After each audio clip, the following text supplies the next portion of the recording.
எப்படி தேனுக்குள்ளே இருக்கிற இன்பம் கருப்பா சிவப்பா தெரியாது, சொல்ல முடியாது. தேனை சுவைத்தாதான் தெரியும். அது மாதிரி தான் இறை அனுபவம். தேனுக்குள் இன்பம் சிவப்போ கருப்போ ஊனுக்குள் ஈசனை தேடும் மதியிலீர். தேனுக்குள் இன்பம் செறிந்திருந்தார் போல் ஊனுக்குள் ஈசன் ஒளிந்திருந்தானே. ஊனுக்குள்ளே இருக்கிற ஈசனை எப்படி கண்டுபிடிக்கிறது? உறவு கோல் நட்டு உணர்வு கயிற்றினால் முருக வாங்கி கடைய முன்னால் நிற்பான்.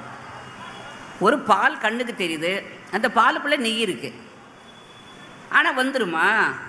பாலை காய்ச்சி உறவிட்டு தயிராக்கி மோராக்கி கடைஞ்சி வெண்ணெய் எடுத்து ஊருக்குனா தான் நெய் கிடைக்கும். அந்த மாதிரி ஊனையும் நம்முடைய உணர்வுகளையும் முருக வாங்கி கடைய இறைவன் முன்னால் நிற்பான். அது ஒரு அனுபவம். அந்த அனுபவத்தை அவரவர் பக்தி செய்து அன்பு செய்து பெற வேண்டும் என்று ரொம்ப அருமையாக சொல்லுகின்றார் திருமூல நாயனார்.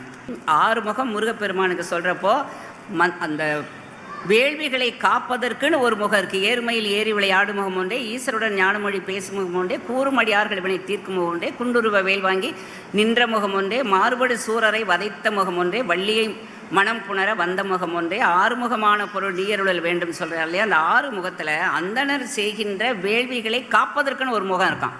திருமுருகாற்றுப்படையில் வருது. அப்போ அந்த வேள்விகளை செய்கிறவங்க என்ன பண்ணுவாங்கன்னா, தங்களுடைய எல்லாத்தையும் எலும்பை போட்டுக்குவாங்களாம், தங்களை அறுத்து ரத்தத்தை கொட்டுவாங்களாம்.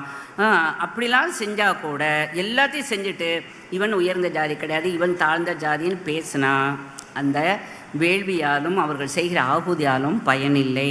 திருமூலர் சொல்கிறார், என்பே விறகா இறைச்சி அறுத்திட்டு பொன்போல் கனலில் பொரிய வறுப்பினும் அன்போடு உருகி அகம் குழைவார் கன்றி என்போல் மணியினை எய்த ஒண்ணாதே. நம்ம உடம்பை என்னதான் வருத்தி தான தவம் 5 தீயை வளர்த்து அது மேலே நிற்கிறது, காட்டுக்கு போகிறது, என்னென்ன வகையில் இந்த உடம்பை வருத்தி கொள்ளலாமோ அப்படியெல்லாம் செய்தால் கூட ஒருவன் உயிர்களிடம் அன்பு செலுத்தவில்லை என்றால் அது பிரயோஜனம் இல்லை.